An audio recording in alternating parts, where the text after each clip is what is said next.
अस्सलाम वालेकुम एवरीवन। तो आज हम पढ़ने जा रहे हैं the psychology of second language acquisition. तो ये जो है कैम्ब्रिज की बुक का चैप्टर नंबर 4 है, जो कि है psychology of second language acquisition. ठीक है, तो बुक का नाम है इंट्रोड्यूसिंग SLA, यानी कि इंट्रोड्यूसिंग सेकंड लैंग्वेज एक्विजिशन। तो SLA से क्या मुराद है? सेकंड लैंग्वेज एक्विजिशन, यानी कि सेकंड लैंग्वेजेस को एक्वायर करना। अब बात आती है कि सेकंड लैंग्वेज से क्या मुराद है। ठीक है, तो फर्स्ट लैंग्वेज वो हो गई जो हम बचपन में सीखते हैं अनइंटेंशनली। ठीक है, हमारी मदर टंग जो हो गई वो हमारी हो गई फर्स्ट लैंग्वेज। इसके अलावा जितने भी लैंग्वेजेस हम लर्न करते हैं उनको हम कहेंगे सेकंड लैंग्वेजेस। और फिर सेकंड लैंग्वेज के सीखने का जो प्रोसेस है उसको कहते हैं सेकंड लैंग्वेज एक्विजिशन। तो हम पढ़ने जा रहे हैं psychology of second language acquisition, मतलब सेकंड लैंग्वेज एक्विजिशन की साइकोलॉजी क्या है। ठीक है, इसमें ब्रेन का क्या इन्वॉल्वमेंट है, ब्रेन का फंक्शन क्या है, सेकंड लैंग्वेज को लर्न करने में ब्रेन हमें कैसे मदद देती है। ठीक है, ब्रेन का कौन सा पार्ट इन्वॉल्व होता है, ये सारी चीज़ें इस चैप्टर में डिस्कस होने जा रही हैं। अच्छा, तो सबसे पहला हमारा टॉपिक है लैंग्वेजेस एंड द ब्रेन, यानी कि लैंग्वेज और ब्रेन का क्या ताल्लुक है। ठीक है, तो ब्रोका जो है, ब्रोका ने 1861 से 1865 तक ये ऑब्जर्व किया था कि उसने ब्रेन के अंदर एक जगह डिस्कवर करी थी जिसको कहते हैं ब्रोकाज एरिया। ठीक है, ब्रोकाज एरिया उसने डिस्कवर किया था और उसने ये कहा कि ये जो ब्रोकाज एरिया है वो स्पीकिंग एबिलिटी यानी कि इसमें होती है। ठीक है, इस एरिया की ये जिम्मेदारी होती है कि वो हमें स्पीकिंग के लिए एबल करे, यानी कि हमारे स्पीकिंग से रिलेटेड जितने भी फंक्शंस हैं वो सारे जिस एरिया की जिम्मेदारी है वो है ब्रोकाज एरिया, जो कि ब्रेन के लेफ्ट हेमिस्फीयर में है। ठीक है, लेफ्ट पार्ट में ब्रेन के ये जगह पाई जाती है। ये डिस्कवर किया था ब्रोका ने। इसके अलावा वर्निक ने जो है ना वर्निक्स एरिया डिस्कवर किया था, ये भी लेफ्ट हेमिस्फीयर में है। और इस एरिया को हमने वर्निक्स एरिया का नाम दिया, हमने नहीं, जिसने भी दिया वर्निक्स एरिया का नाम दिया क्योंकि वर्निक ने ही इसको डिस्कवर किया था। ठीक है, और ये कहते हैं कि ये जो एरिया है ये ऑडियो इनपुट के प्रोसेसिंग के लिए काम करता है। मतलब ऑडियो इनपुट, हम जो कुछ भी सुनते हैं, ठीक है, किसी लैंग्वेज में, तो यानी कि सेकंड लैंग्वेज में हम जो सुनते हैं तो उस ऑडियो को प्रोसेस करना, उसको समझना, उसको इंटरप्रेट करने की जो जिम्मेदारी होती है वो वर्निक्स एरिया की होती है। ठीक है, तो ये हो गया लैंग्वेज और ब्रेन का कनेक्शन, कि ब्रेन में ये जगह है ब्रोकाज एरिया और वर्निक्स एरिया, जो कि हमें स्पीकिंग या फिर ऑडियो इनपुट को प्रोसेस करने में हेल्प करती हैं। और ये जो दोनों जगह हैं ब्रोकाज एरिया और वर्निक्स एरिया, ये दोनों ही अराउंड सेल्वियन फिशर है। ठीक है, ब्रेन के अंदर एक जगह है सेल्वियन फिशर, तो इसके ही करीब ना, इसके अराउंड ये दोनों ही जगह पाई जाती हैं। अच्छा, तो फिर बहुत सारे जो है ना रिसर्चेस के बाद हमें ये पता लगा कि ब्रेन में डिफरेंट एरियाज ऐसे हैं जो कि हमें लैंग्वेज को एक्वायर करने में हेल्प करते हैं। लेकिन इससे पहले जो है ना अर्लियर कॉन्सेप्ट कुछ इस तरह का था कि language activity is not localise. ठीक है, इससे पहले लोग ये समझते थे कि लैंग्वेज की एक्टिविटी हमारे ब्रेन में लोकलाइज नहीं होती, एक जगह पे फिक्स नहीं होती है। लेकिन इन रिसर्चेस के बाद हमें पता चला कि कुछ जगह ऐसी होती हैं जो कि हमारे लैंग्वेज से रिलेटेड एक्टिविटीज़ के लिए ज़िम्मेदार होती हैं और जो कि ज़्यादातर लेफ्ट हेमिस्फेयर में है। ठीक है, ये ब्रोकाज एरिया भी, वर्निक्स एरिया भी लेफ्ट हेमिस्फेयर में हो गया। तो जनरली हम ये कह सकते हैं कि लैंग्वेज प्रोसेस जो है वो लेफ्ट हेमिस्फेयर में ब्रेन के होता है। ठीक है, इसके अलावा लेटरलाइजेशन का कॉन्सेप्ट था। लेटरलाइजेशन का कॉन्सेप्ट इस तरह का है कि बच्चे जब छोटे होते हैं तो उनका जो ब्रेन होता है उसमें क्या होती है कि इट हैज़ लेस प्लास्टिसिटी। ठीक है, इसमें प्लास्टिसिटी कम होती है, यानी कि बच्चा जब बढ़ता है तो उसके साथ साथ उसका जो ब्रेन है वो मैच्योर होता चला जाता है। तो ब्रेन के मैच्योर होने के साथ साथ अगर हम बच्चे को कोई लैंग्वेज सिखाना चाहें तो वो ज़्यादा अच्छे से फ्लॉलेसली, ठीक है, बगैर गलतियों के वो लैंग्वेज को सीखता है। लेकिन अगर लेटरलाइजेशन के बाद, यानी कि ब्रेन के मैच्योर होने के बाद हम लैंग्वेज सीखने की या सिखाने की कोशिश करें तो उसमें ना ज़्यादा मुश्किलात आते हैं। ये लेटरलाइजेशन का कंसेप्ट हो गया। ठीक है, ये है ब्रोका, जिसने ब्रोकाज एरिया डिस्कवर किया था। ठीक हो गया। अच्छा, इसके अलावा जो है ना ओल्बर और जेरलो ने जो रिसर्च की थी उसका इस टेबल में कंक्लूजन टाइप गिवन है कि हमारे ब्रेन का जो लेफ्ट हेमिस्फेयर है वो इन प्रोसेसेस के लिए काम करता है और राइट हेमिस्फेयर इनके लिए काम करता है। ठीक है, लेफ्ट हेमिस्फेयर में हमारे पास आते हैं फोनोलॉजी, मॉर्फोलॉजी, सिंटैक्स, ये सारी चीज़ें, और राइट हेमिस्फेयर में नॉन वर्बल, ठीक है, और फिर जो है ना इंटोनेशन और ये सारी चीज़ें राइट हेमिस्फेयर में हमारे ब्रेन के प्रोसेस होती हैं। ठीक हो गया, इसको हम कहते हैं हेमिस्फेरिक स्पेशलाइजेशन, यानी कि ब्रेन के जो हर हेमिस्फेयर है वो किस चीज़ के लिए स्पेशलाइज्ड है। ठीक है, किस एक्टिविटी के लिए स्पेशलाइज्ड है, इसको हम कहेंगे हेमिस्फेरिकल स्पेशलाइजेशन। ठीक हो गया। फिर जो है ना ऑल्बर्ट और जेरलो ने ये कंसेप्ट दिया था कि नॉट इंटायरली पॉसिबल एरियाज। ठीक है, ब्रेन में एरियाज जो हैं वो एक एक्टिविटी के लिए कोई एक एरिया इंटायरली पॉसिबल नहीं है, बल्कि ब्रेन के अंदर बहुत सारे जो है ना फंक्शंस, बहुत सारे एरियाज़ की कोलैबोरेशन से लर्निंग होती है। तो मतलब ये कि इंटायरली पॉसिबल एरिया नहीं है, ठीक है। अच्छा, हेमिस्फेरिक स्पेशलाइजेशन जो है वो सेम होती है, चाहे हमारी लर्निंग हमारी लैंग्वेज स्पोकन हो या नहीं हो, ठीक है। हेमिस्फेरिक स्पेशलाइजेशन सेम है उन बंदों के लिए जो सुन सकते हैं, बोल सकते हैं, या फिर उनके लिए भी सेम है जो कि डेफ है, ठीक है, यानी कि जो कि साइन लैंग्वेज वगैरह यूज़ करते हैं, जिनकी लैंग्वेज स्पोकन नहीं है। तो इन दोनों के लिए हेमिस्फेरिक स्पेशलाइजेशन सेम चीज़ है, ठीक है। लेकिन ये कि हमारा ब्रेन का जो लेफ्ट हेमिस्फेयर है ना वो ज़्यादा पावरफुल है, ठीक है। बायोलॉजिकली हमारा लेफ्ट हेमिस्फेयर ज़्यादा पावरफुल है, इसीलिए जब हाईली कॉम्प्लेक्स प्रोसेसिंग आते हैं तो वो लेफ्ट हेमिस्फेयर में होते हैं। इसी तरह से लैंग्वेज लर्निंग भी एक कॉम्प्लेक्स प्रोसेसिंग है, ठीक है। इसमें जो है ना ज़्यादा एफर्ट की ज़रूरत होती है, तो लैंग्वेज लर्निंग का जो प्रोसेस है वो ज़्यादातर हमारे ब्रेन के लेफ्ट हेमिस्फेयर में होता है, ठीक हो गया।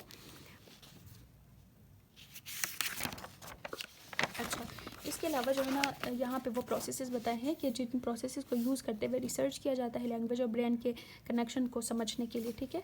यहाँ पे PET स्कैन का मेथड है, ये मेथड्स हैं, तो इसके लिए हम ज़्यादा डिटेल में नहीं जाएंगे। अच्छा, अगला सवाल हमारे पास है कि how independent are the languages of multilingual speakers, ठीक है। वो स्पीकर्स जो कि एक से ज़्यादा लैंग्वेजेस बोल सकते हैं, तो उनके लैंग्वेजेस का आपस में क्या कनेक्शन है। तो इसमें भी बहुत सारे रिसर्चेस हैं जिनसे हमें ये पता लगता है कि इन लैंग्वेजेस का कनेक्शन जो है ना वो नॉट सेपरेट नॉट फ्यूज, यानी कि बिल्कुल सेपरेट भी नहीं है और बिल्कुल ही फ्यूज्ड भी नहीं है इनका कनेक्शन। तो इसमें हमारे पास 3 पॉसिबल वेज आते हैं, ठीक है, बाइलिंगुअलिज्म के। वो वेज हैं कोऑर्डिनेट वे, कंपाउंड वे या फिर सबऑर्डिनेट वे। तो कोऑर्डिनेट बाइलिंगुअलिज्म ऐसी बाइलिंगुअलिज्म होती है जिसमें जितने भी लैंग्वेजेस हैं वो एक दूसरे के बिल्कुल इंडिपेंडेंट, ठीक है, वो एक दूसरे पे डिपेंड नहीं करते हैं, उनका एक दूसरे से कनेक्शन नहीं है। दूसरा आ गया हमारे पास कंपाउंड। कंपाउंड एक ऐसा वे है जिसमें जो है ना लैंग्वेजेस फ्यूज हो जाते हैं, ठीक है। जितने भी हमारे माइंड में लैंग्वेजेस हैं, 1 हो, 2 हो, 3 हो, 4 हो, जितने भी हो, उनके दरमियान एक कनेक्शन होती है, वो आपस में एक दूसरे पे डिपेंड कर रहे होते हैं। और तीसरा हमारे पास तीसरा वे है कि सब ऑर्डिनेट, यानी कि इसमें क्या होता है कि एक लैंग्वेज जो है वो दूसरे लैंग्वेज के थ्रू जो है ना सीखी जाती है, यानी कि हमने फर्स्ट लैंग्वेज सीख ली अपनी मदर लैंग्वेज, फिर हम जो सेकंड लैंग्वेज सीखते हैं उसको सीखने के लिए हम फर्स्ट लैंग्वेज का यूज़ करते हैं, ठीक है। अपने मदर टंग में ही हम सेकंड लैंग्वेज को सीखने या समझने की कोशिश करते हैं। तो ये 3 आ गए वेज बाइलिंगुअलिज्म के। या फिर कभी कभी एक एक्सट्रीम केस ऐसा आ जाता है कि जिसमें 2 या 2 से ज़्यादा लैंग्वेजेस हम सीखें, लेकिन हम उसको जो है ना आपस में ट्रांसलेट ना कर पाएँ। सपोज़ हमने उर्दू भी सीख ली, इंग्लिश भी सीख ली, तो बहुत एक्सट्रीम केस और रेयर केस ऐसा आ जाता है कि हम इन दोनों लैंग्वेजेस में ट्रांसलेशन नहीं कर पाते। लेकिन जो नॉर्मली और जनरली होता है वो कंपाउंड है, ठीक है, जिसमें लैंग्वेजेस एक दूसरे पे डिपेंड करते हैं, हम ट्रांसलेशन कर सकते हैं, हम एक लैंग्वेज को सीखने के लिए दूसरे लैंग्वेज का हेल्प भी ले सकते हैं। तो ये कंपाउंड जो है वो सबसे ज़्यादा पाया जाने वाला वे है। Researchers stress the interdependence of languages, ठीक है। रिसर्चर्स भी इस बात पे स्ट्रेस करते हैं, इस बात पे फोकस करते हैं कि जो लैंग्वेजेस हैं वो इंटरडिपेंडेंट है, एक दूसरे पे डिपेंड करते हैं। अच्छा, फिर हमारे पास बात आ गई कि how are multiple language structures organised in relation to one another in the brain, are both languages stored in the same area, यानी कि अगर हमारे पास मल्टीपल लैंग्वेजेस है ब्रेन में तो उनका एक दूसरे के साथ मतलब वो किस तरह से ऑर्गेनाइज हुए हुए हैं ब्रेन में, और फिर क्या वो दोनों या फिर बहुत सारी लैंग्वेजेस हैं तो वो ब्रेन के एक ही जगह पे स्टोर हुए हैं या फिर डिफरेंट जगहों पे स्टोर हुए हैं। तो ये हमारे पास क्वेश्चन है। अब देखते हैं कि इसका क्या हमें आंसर मिलता है इस पैसेज से, ठीक है। तो इस पैसेज को पढ़ने के बाद हमें ये पता लग गया कि वहाँ पे जो है ना डिफरेंट एरियाज़ हैं, ठीक है।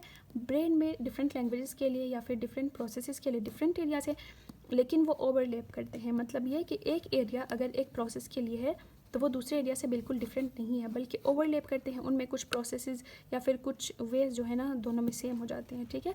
लेकिन जो राइट हेमिस्फेयर है वो ज़्यादा इन्वॉल्व होता है, जैसे कि मैंने पहले भी आप लोगों को बताया।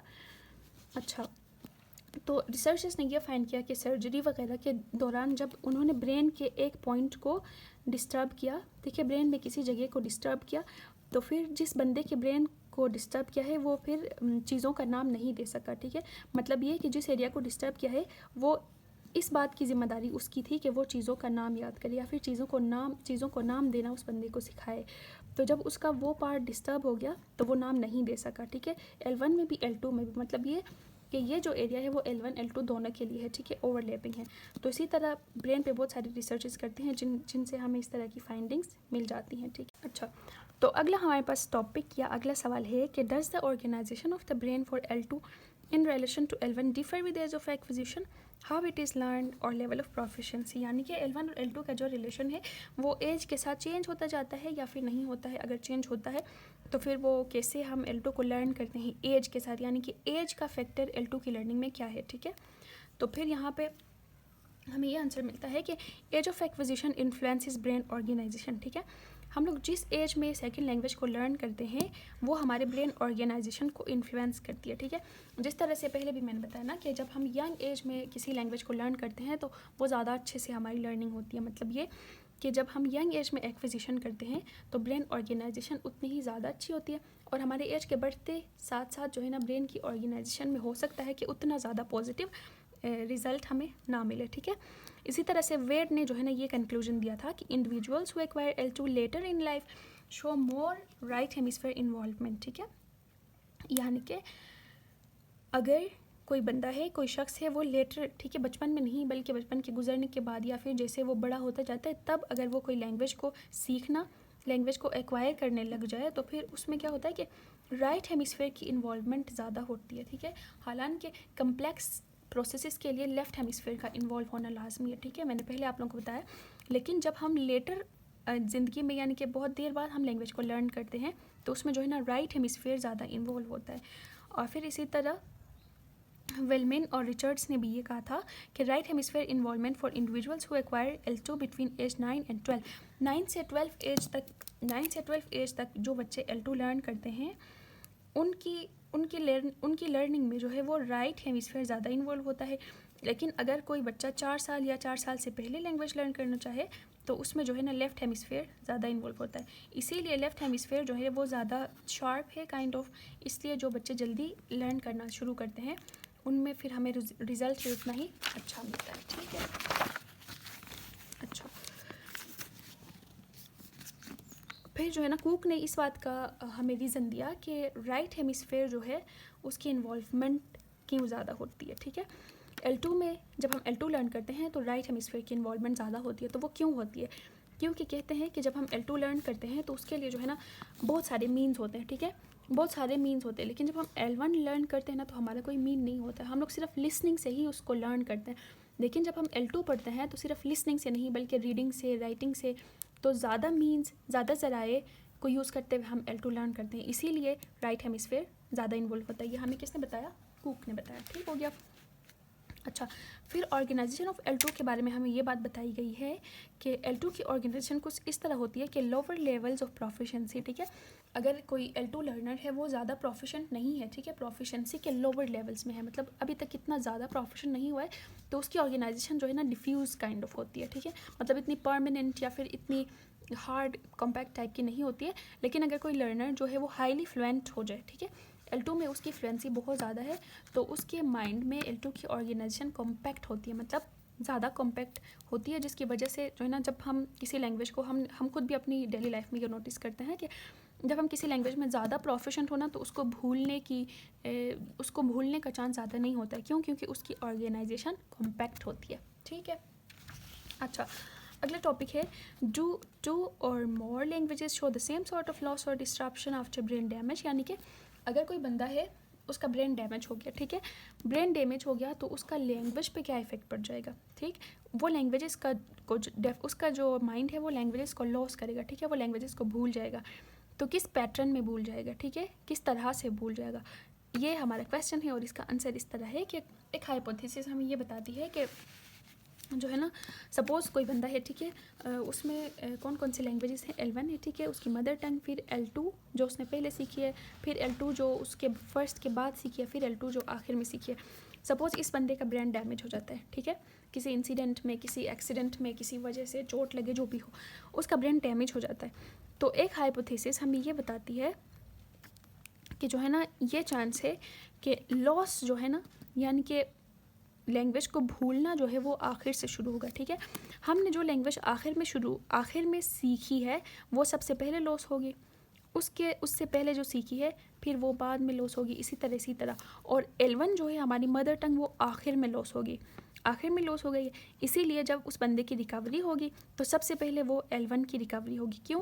क्योंकि इसका लॉस जो है ना वो बाकी लैंग्वेजेस की निस्बत ज़्यादा नहीं हुआ है, ठीक है। तो रिकवरी जो है L1 से शुरू होगी और लॉस जो है वो जो सबसे आखिर में सीखी हमने लैंग्वेज वहाँ से होगी। ये हमें हाइपोथेसिस बताती है, यानी कि कुछ चांसेस में ऐसा होता है, ठीक है। लाजमी नहीं है कि हमेशा यही पैटर्न फॉलो हो, सिर्फ हाइपोथेसिस है, तो बाई चांस ये बात हो सकती है। लेकिन ऑल्बर और जर्लो ने हमें ये कंक्लूजन दिया, उनके रिसर्च से हमें ये पता लग गया कि जो मोस्ट यूज्ड है वो जल्दी रिकवर होगा, ठीक है। सपोज़ हमारे पास ये चारों लैंग्वेजेस हैं, ठीक है, किसी बंदे के पास, तो वो जो है ना L2 को सबसे ज़्यादा यूज़ करता है, ठीक है। जो L2 सबसे पहले सीखे उसको ज़्यादा यूज़ करता है, तो जिस लैंग्वेज को सबसे ज़्यादा यूज़ करते हैं वो जल्दी रिकवर होता है। ये हमें किसने बताया? ऑल्बर और जेरलो ने बताया अपने रिसर्च से। तो ये सिर्फ हाइपोथेसिस है, ये इन्होंने रिसर्च से बताया है, तो मैं भी पॉसिबल कि ये चीज़ जो है ना वो ज़्यादा सही हो या फिर ज़्यादा पाई जाती हो इंसानों में, ठीक है। तो जो हमने लैंग्वेज ज़्यादा यूज़ की है वो हमारी जल्दी रिकवर होगी आफ्टर ब्रेन डैमेज, ठीक है। इसी तरह different elements of language are located in separate parts of the brain. तो ब्रेन के डिफरेंट पार्ट्स में डिफरेंट एलिमेंट्स है, ठीक है। हो सकता है कि हमारे ब्रेन के एक पार्ट में वोकेबलरी हो, एक पार्ट में प्रोनाउंसिएशन हो, तो फिर ये डिपेंड करेगा कि जब हमारा ब्रेन डैमेज हुआ है तो कौन सा पार्ट डैमेज हुआ है, ठीक है। अगर वोकेबलरी वाला पार्ट डैमेज हुआ है तो हम वोकेबलरी भूल जाएंगे, अगर प्रोनाउंसिएशन वाला पार्ट डैमेज हुआ है तो हमारी प्रोनाउंसिएशन में जो है ना डिफ़िकल्टीज आ जाएंगी। तो ये हो गया कि ब्रेन डैमेज के बाद लैंग्वेज किस तरह से रिकवर होती है या फिर किस तरह से लॉस होती है। अगला टॉपिक है लर्निंग प्रोसेसेस, जो कि हमारे अगले वीडियो में आएगा।